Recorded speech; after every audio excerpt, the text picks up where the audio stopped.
Hi everyone, welcome to Elvis Presley, past, present and future. I hope every one of you had a wonderful Christmas and got a chance to spend it with those that you love. As we're only 3 days out from 2022, I want to wish all of you health, wealth and happiness for the year ahead. Today we're going to start our Elvis journey. We're going to go back. We're going to find out who was Elvis Presley, who were his parents, who were his grandparents, what about his great-grandparents, how did they influence Elvis, what traits did he get from them, what mannerisms. So join us on our journey of Elvis, where it all began. Elvis's grandmother, Octavia, was born in 1886. From a young age, she was given the nickname Doll, due to her beautiful looks and porcelain-like features. Octavia's parents were Martha Taggart and White Mansell. White's parents were John Mansell and Elizabeth Betsy Gilmore. John was the son of Mourning Dove, the great-great-grandmother of Elvis. Octavia Lavinia Mansell. She was really just like a China doll.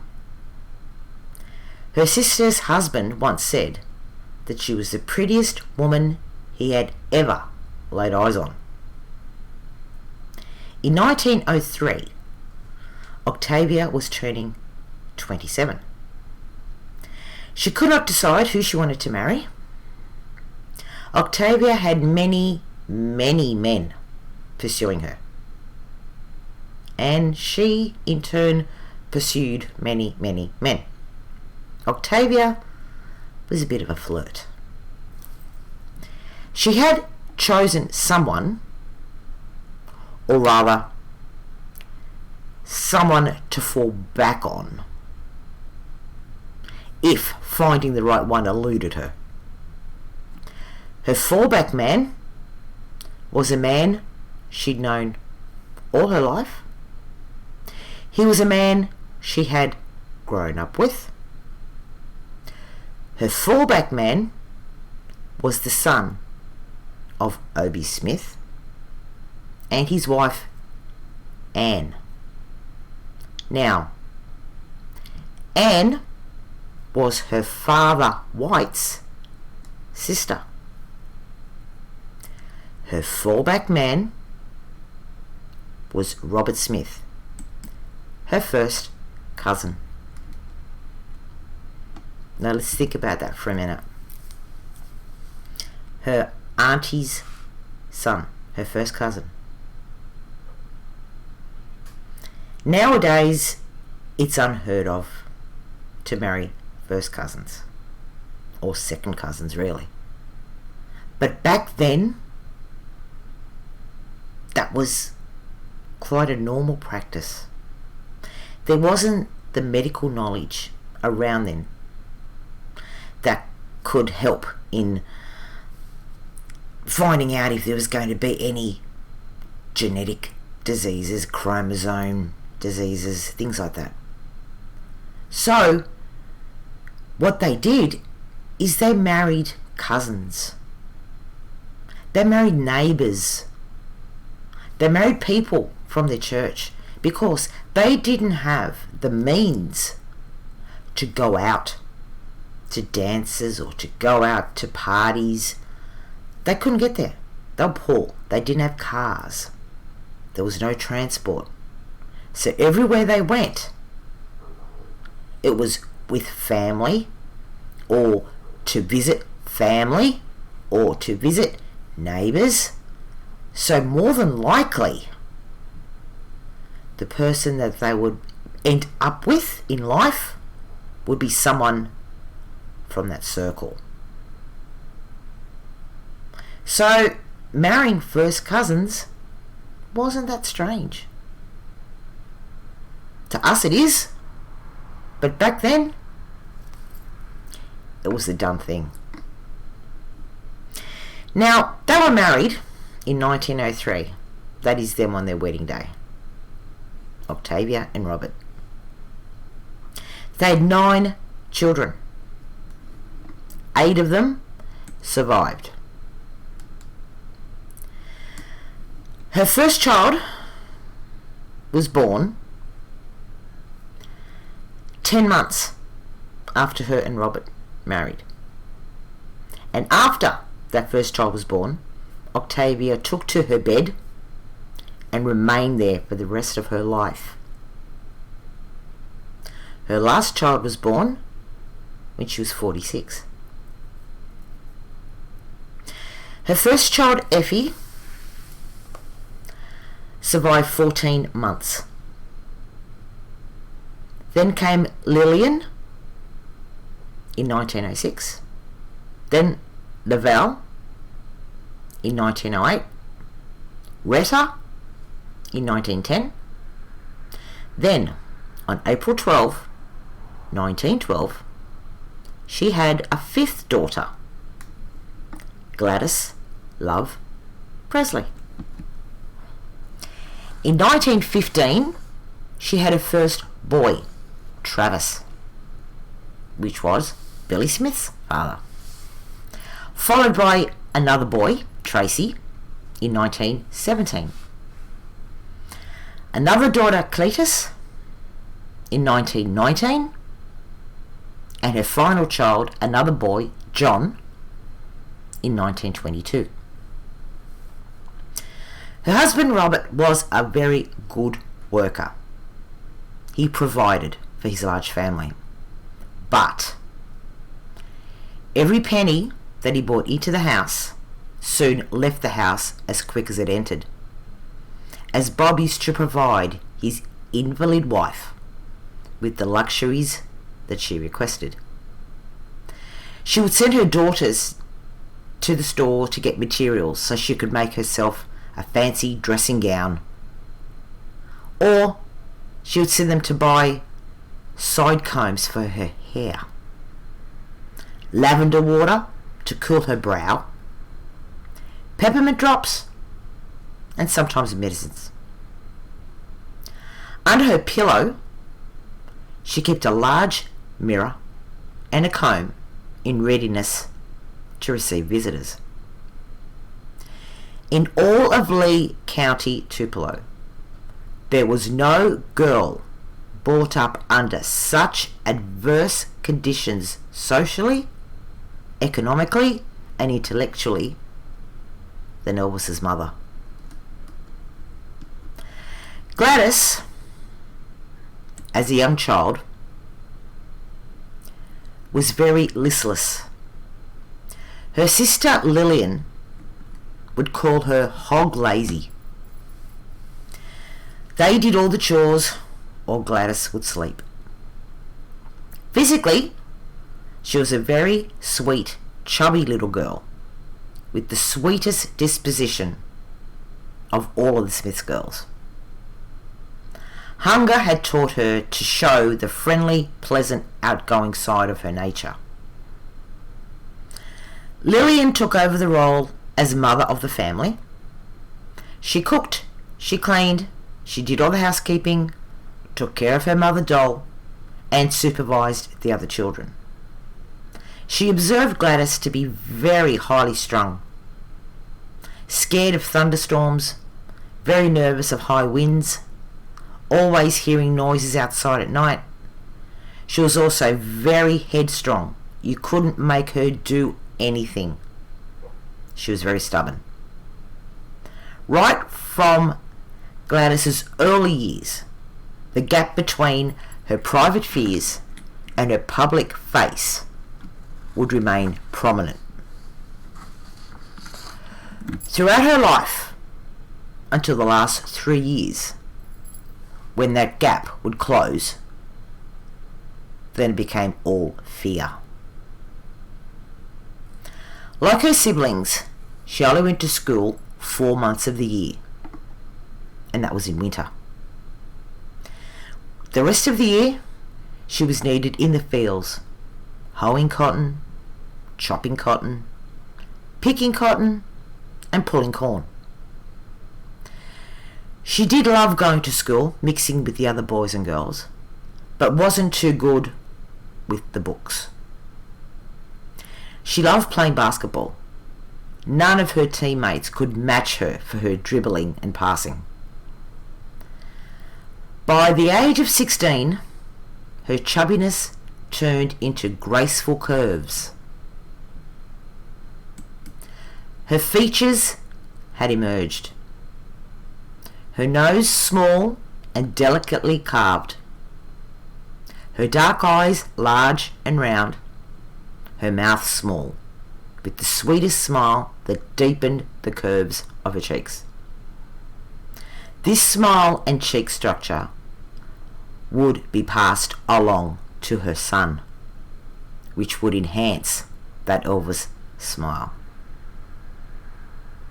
While visiting with a neighbour, Gladys saw something she had never seen before.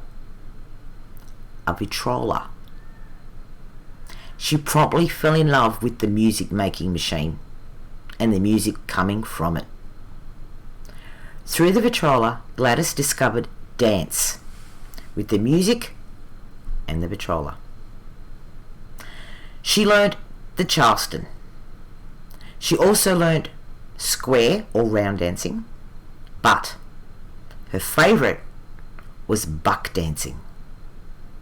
Dancing done alone, where you switch off your mind and allow your body to take over. Moving to the rhythm and obeying every word of the song. Sound familiar? Gladys had rhythm in spades.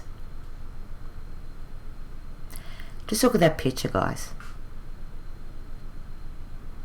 Gladys was a beautiful woman. And you can tell by her face structure that Elvis did gain a lot of his looks from Gladys. The dark eyes, the nose, the mouth, and the way Gladys used to dance, this buck dancing. Was that Elvis? Or what Elvis used to do? In the early years, he used to get up on the stage and he used to say his legs just started wiggling to the music. He wasn't aware of what he was doing. It sounded exactly like young Gladys. Buck dancing was where you switched off your mind and allowed your body to take over, moving to the rhythm and obeying every word of the song. That's where I think Elvis got his start. That's where I think he got his moves from, his rhythm, from his mama. Gladys' sister recalls how terrified she was at the first boy who offered to walk her home. She took off her shoes and she ran. When he caught up to her, she made him walk on the other side of the road. One by one, Gladys' sisters were getting married and leaving home. Gladys started dating at 16. Her first boyfriend was a boy named Pid Harris. She didn't date him for very long. Then came Rex Stanford, which developed into a serious courtship. Rex claimed Gladys, but she didn't claim him. He was crazy about her and wanted to marry her. Gladys turned him down. Gladys had fallen in love with a young farmer and ran off with him, but returned the next day. It turned out the farmer was already married. It was said that Gladys walked up Fool's Hill, then came swiftly tumbling back down it. It was around this time that Bob, Gladys's father, became very ill. A doctor was called and he was diagnosed with pneumonia. The doctor went from the Smith house to a store where the owner of the store, Len Irwin, was very well known in the area, and told him that he'd just been over to Bob Smith's. He's got pneumonia and I can't do a thing about it. He's not going to last the week. The next day, Bob passed away. Completely sudden and unexpected.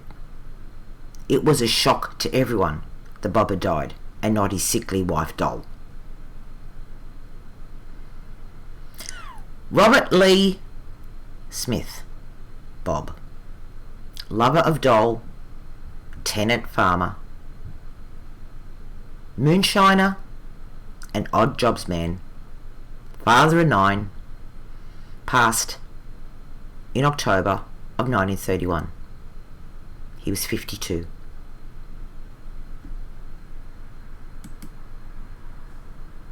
Mr. Roper, who owned a dry goods store, as well as being the undertaker, donated the casket, and Bob was buried in an unmarked grave in the Spring Hill Cemetery. Now someone had to look after Doll. An income needed to be brought into the Smith home. Doll went to live with her second daughter Lavelle and her husband. Travis, Billy's father, found work as a hired hand. The rest of the Smith children, along with Granny Smith, Martha Taggart, went to live with another one of Martha's sons. Although they were all separated, they would all reform different patterns over the years. Gladys was devastated by her father's death, and the sudden alteration of her life was just mind-blowing for her. Her dancing and carefree life she briefly had tried to make for herself was no more. She had to get herself a job, a full-time job, and fast. Gladys went to church. She went to the Church of God and Prophecy in Parkertown. This church was where her father used to take them when they were close enough to go there. She loved the welcome they always received when they attended, so she started to attend regularly. Gladys was among the ladies serving punch and cookies after the Sunday service and became friends with a few of the ladies. She soon discovered that a lot of the ladies worked in Tupelo. They didn't work on a farm. They were working in department stores, textile plants, Long's Laundry, and Tupelo Garment Centre. So, one Monday morning in December of 1932, she got on the school bus with the other farm girls from church and started working at Tupelo Garment Centre as a sewing machine operator at $2 an hour. She eventually, with help of a couple of her uncles in Tupelo, found a small house on Kelly Street. There were several farms surrounding the house. One of them was Orville Bean's dairy farm. His property included several houses that his employees rented from him. Gladys knew this little house was right for her. Her brothers could work on the dairy farm and live in the accommodation on the farm. Her younger sister, Gladys, could move in with her and look after their ailing mother. Doll was getting more and more frail, relying more and more upon preachers visiting her. This move was the most significant move of Gladys's life. Her job was a mere 5 streets away from her new home. On her walk to and from work, she got to know neighbours, the candy store, which specialised in homemade chocolate-covered coconut and nut candies, Roy Martin's grocery store. She got used to the rumbling of the trains, the fire trucks clanging day and night, the whippoorwills, the frogs, the crickets, and the hoot owls. One day in spring, around her 21st birthday, she saw him. He was beautiful. Tall, fair-haired, gorgeous. She had no clue who he was, but she knew he was the person she wanted to see every day walking to work. He was also the one person she wanted to see at the First Assembly of God Church on a Sunday.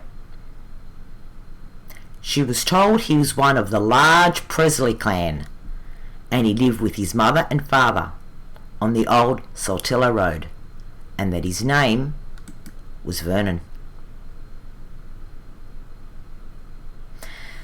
Vernon's grandmother, Rosie Presley, was born in 1861. She had 9 children, but never married.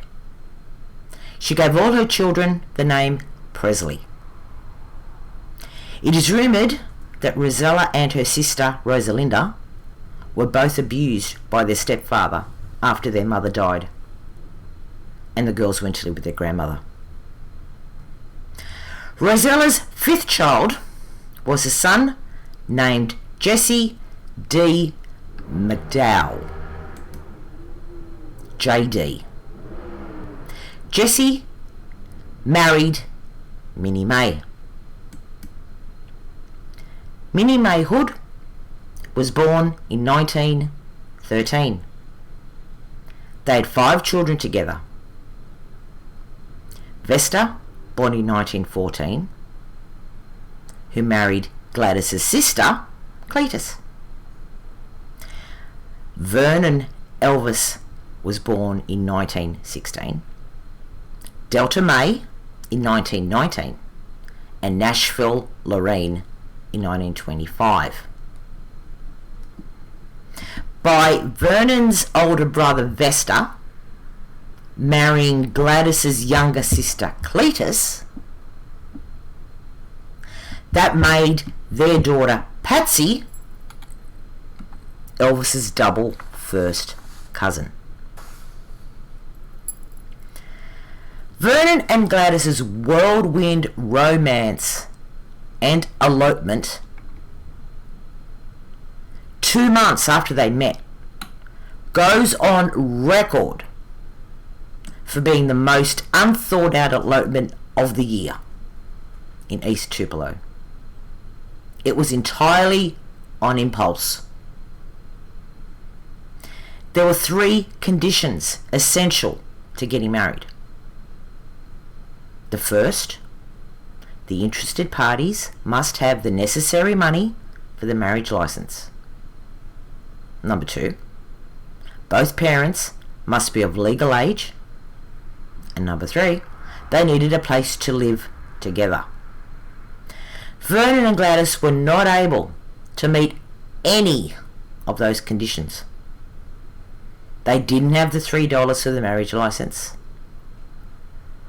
Gladys was 21 and Vernon had just turned 17, so he was underage. And they had no idea where they were going to live. During their 2-month courtship, they spent their evenings at the roller skating ring, and Gladys's wages went to her sister for her mother's care. Vernon did not have a regular job. He had a milk delivery route. He also helped his father on Auger Bean's farm. He hauled for various grocery stores when they needed an extra hand, and he did any other work that he could find. Now, a good friend of Vernon's, Marshall Brown, gave them the $3 for the marriage license. One condition down, 2 to go. They figured out they could not get married in Tupelo, as everyone knows everyone, and they all knew that Vernon was only 17. They overcame this by going to Pontotoc and getting a license there. Pontotoc County was where Gladys was born. Condition 2 down, 1 more to go. On Saturday, 17th of June 1933, Gladys and Vernon, along with Marshall and his wife Vona, went to Pontotoc, got their marriage license, and were married. Vernon gave his age as 22, Gladys gave hers as 19. Remember, this was the second time that Gladys ran off to elope. Impulsiveness played a huge part in her makeup.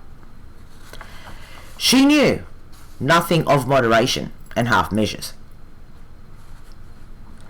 Gladys later said, "We ran off like a couple of kids." Elvis would inherit this from Gladys as well, his unpredictable impulses. And this photo here is a photo of them on their wedding day. Remember condition number 3? Having somewhere to live? Well, again, Marshall and his wife Vona saved the day by allowing the newlyweds to sleep on the floor of their house in a made-up bed. Vernon's dad was fuming when, at such a young age, he'd run off to get married. Vernon didn't really get along with his father. Jesse was a beautiful-looking man. He had married Minnie May when himself was only 17. She was also older than him by 8 years and several steps above him socially. But Jesse was a very vain man and saw his younger, good-looking son, Vernon, with the fine physique, a kind of sexual threat to him, kind of competition. Eventually, blood prevailed, or more than likely, Minnie May prevailed, as Vernon was her favourite son. And in time, Vernon was forgiven by his dad for running off and eloping, and he set about helping to find them a house. It was Orville Bean's property that they were looking at. The site chosen was the empty lot right next door to the Presley home. Now Vernon, with help of his dad and brother, built a 2-room shack, and Vernon did a fine job of it. The basic bones of this little house, now close to 88 years later, has withstood rain, floods, storms, tornadoes. The foundations are still sturdy and upright. The windows and doors are made well and are well placed, as are the chimney and the floors. The outside tongue and groove boards are still in excellent condition. As with all the homes of that era, it was placed on stone piles to allow for drainage. Vernon also built a barn out the back and an outhouse. They had chickens and they shared a cow. Gladys continued working at the garment factory. She had a full-time job, a husband, and a house, and she gloried in it all. She had friends at the factory who were also young and married, and her and Vernon used to go and visit a couple of times a week and sit on their front porch and sing hymns. Vernon and Gladys both had fine voices. Around the end of June 1934, Gladys knew she was pregnant. Sometime around her 5th month, she was sure she was having twins. Not only was she unusually large in her early stages, and at a more advanced stage, she could feel 2 babies moving inside her, kicking separately, but there was twins on both sides of the family. She had been impatient to start her marriage, just as her mother Doll had been reluctant. Gladys doted on Vernon. The very sight of him filled her with pleasure. She wanted him near her all the time. Now that she was pregnant, and although it was a difficult pregnancy, with being so heavy and tired, with her legs all swollen, she was glad and happy. From the minute she married Vernon, she wanted to have his children, who would just look like him, and their children that they could share, and yes, her children, who would be around her all the time. So there you have it. Our first installment of the Elvis journey. Hope that gives you all a little bit more of understanding about Elvis's parents, grandparents, great-grandparents, who he was, where he came from. Hope you all enjoyed it. Join me next time when Elvis is born and we talk about who was there, what happened. We talk about Jesse. We talk about Elvis, young Elvis, Elvis at school. Can't wait to bring you that episode. So take care, everyone. Be good. And I'll see you next time.